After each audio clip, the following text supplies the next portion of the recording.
ने थाने पर उपस्थित होकर 29 जुलाई को रिपोर्ट पेश की कि मेरे पति से विवाद चल रहा है। इसी दौरान मैं अशोक तनवानी के संपर्क में आई, जिससे मेरी शादी की बात चल रही थी और उसका मेरे घर आना जाना था। जिस चीज़ का फायदा उठाकर उसने मेरी बच्ची को डरा धमकाकर उसके साथ बलात्कार किया।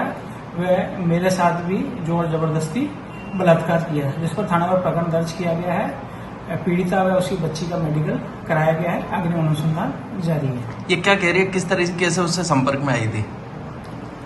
उसका ये कहना है कि भाई चूंकि मेरे पति से डाइवोर्स को लेकर विवाद चल रहा है, इसी बीच ये चूंकि हमारी जाति का ही था तो मेरे संपर्क में आ गया। जब से हमारा मिलना जुलना था तो हमारी भी शादी की बातचीत चल रही थी। इसी पीड़िता ने थाने पर उपस्थित होकर 29 जुलाई को रिपोर्ट पेश की कि मेरे पति से विवाद चल रहा है। इसी दौरान मैं अशोक तनवानी के संपर्क में आई, जिससे मेरी शादी की बात चल रही थी और उसका मेरे घर आना जाना था। जिस चीज़ का फायदा उठाकर उसने मेरी बच्ची को डरा धमकाकर उसके साथ बलात्कार किया।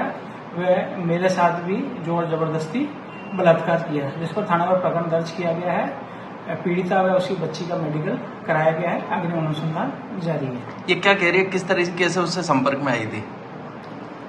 उसका ये कहना है कि भाई चूंकि मेरे पति से डाइवोर्स को लेकर विवाद चल रहा है, इसी बीच ये चूंकि हमारी जाति का ही था तो मेरे संपर्क में आ गया। जब से हमारा मिलना जुलना था तो हमारी भी शादी की बातचीत चल रही थी। इसी दौरान जब ये हमारे घर आता जाता रहा तो इसका मेरी बच्ची से भी संपर्क हो गया और इसने मेरी बच्ची को अपना मोबाइल नंबर दे दिया और उसको डरा धमका कर कहा कि तू इस पे मेरे से चैट किया कर।